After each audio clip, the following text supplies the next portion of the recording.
our headlines this hour.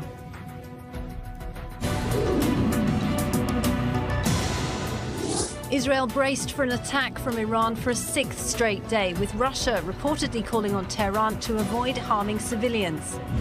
A Hezbollah drone attack on the north of Israel wounds 19 people, including one critically. And Abu Omar Hassan or Khaled Mishal among the possible candidates to replace Ismail Haniyeh as the head of Hamas. Well, for a sixth straight day, Israel remains braced for an attack from Iran following high-profile assassinations in Beirut and Tehran. Iran has promised its response will be firm, with one official saying it won't take long. After Arab states called on Tehran to moderate its response, it's now the turn of the Russians, who've sent a senior official to Tehran. Our Yulia Pobogailova has this report.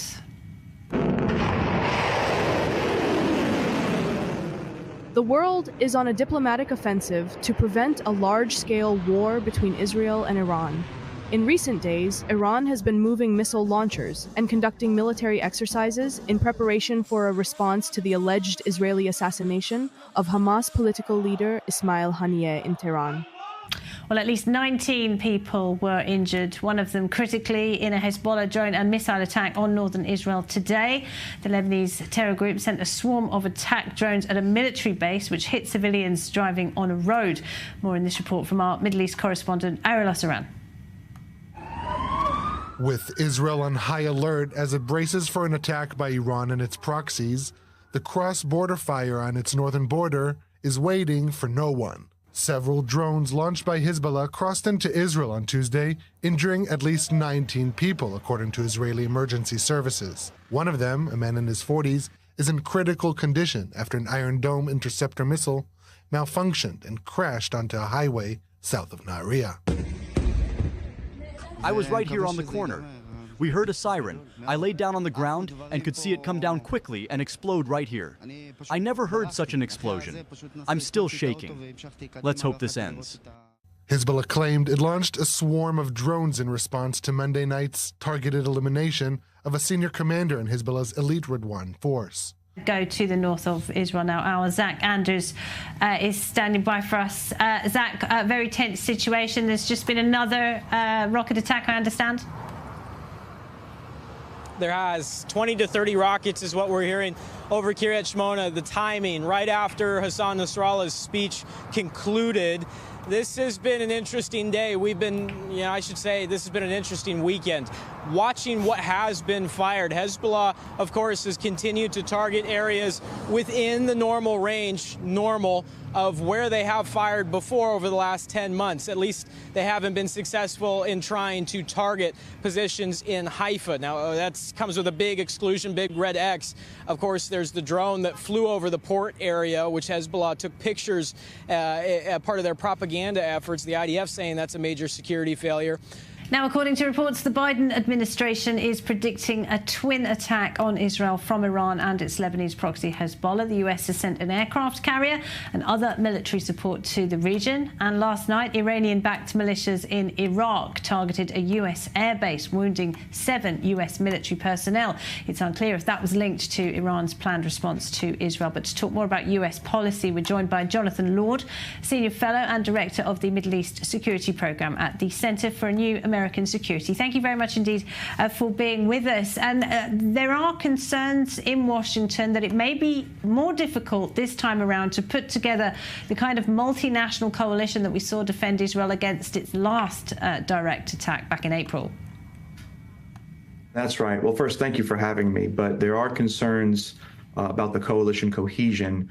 There's been a lot of water under the bridge these last couple of weeks, a lot of fatigue, concern about Israeli decision-making from partners in the region, the decision to target Fuad Shukr, and then, of course, the decision to follow that up with Ismail Haniyeh looks to some Arab partners in the region that Israel is not necessarily doing everything it can to de-escalate.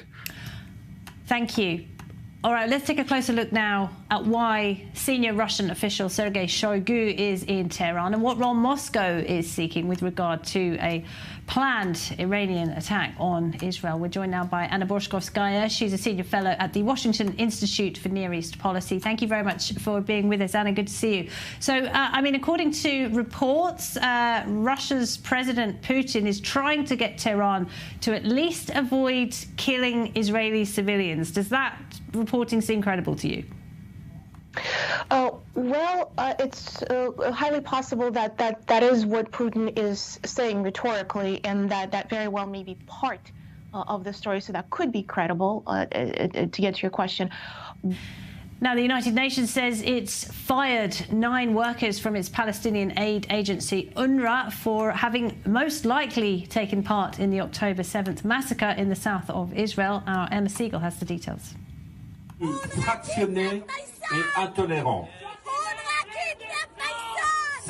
Israel has been saying for months that members of UNRWA, the United Nations Palestinian Relief Agency, had taken part in the October 7th Hamas-led massacre in southern Israel.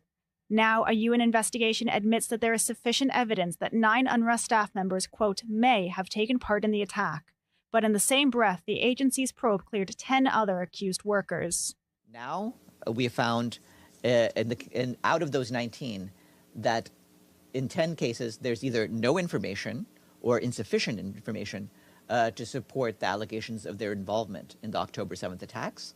About just how much progress the IDF is making against Hamas in Gaza. How has the group been affected by the loss of its leader, Haniyeh, and thousands of its fighters, including the mythical leader Mohammed Deif? Well, yesterday, a CNN report claimed the IDF had failed to defeat Hamas. It says that Hamas is reforming its battalions and reclaiming territory in the Strip. My next guest just recently spent time in Gaza with the IDF. Andrew Fox is a former officer in the British Army and now a research fellow at the Henry Jackson Society. Good to see you again, Andrew. Thank you for joining us. So first of all, what of this claim then that Hamas has not been defeated at all and it is in fact regrouping and reclaiming territory in Gaza? Silly. It's a ludicrous misinterpretation of what the IDF are doing and achieving in Gaza, and it's a drum that CNN have been beating for months now, and their messaging hasn't really changed. It's the equivalent of saying that D-Day was a failure because we didn't seize Berlin within the first couple of months. You know, this is an insanely complicated mission.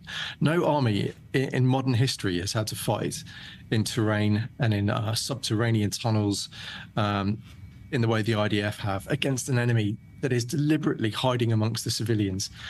And they're doing it in the eyes of the world. So any small mistake is jumped upon, which means they have to be extra careful with humanitarian measures. Well, there are questions over who Hamas will name as its leader following the assassination of Ismail Haniyeh in Tehran last week. 2 names being considered: former political leader Khaled Meshal and the head of the religious council, Mohammed Ismail Darwish, also known as Abu Omar Hassan. Meanwhile, the Palestinian president, Mahmoud Abbas, has repeated his position. He says Gaza must remain under Palestinian control. Israel cannot have temporary control of the enclave for security reasons. And we will end down in the south of Israel in Sderot, a very unusual creche, which was built entirely in an anti-missile shelter. Sad reality for children who live in the south of Israel. Deborah Benayoun from our French channel has this report. At first glance, these children are having fun similar to all other children in a kindergarten, except their kindergarten is a little special. It's entirely armored. Here in the heart of Sderot, adjacent to the Gaza border, 70 children live in a secure environment, sheltered from rockets and other missiles fired from the enclave. It's a project initiated by WITZO, the International Zionist Women's Organization, and funded by donations specifically for Sderot's children.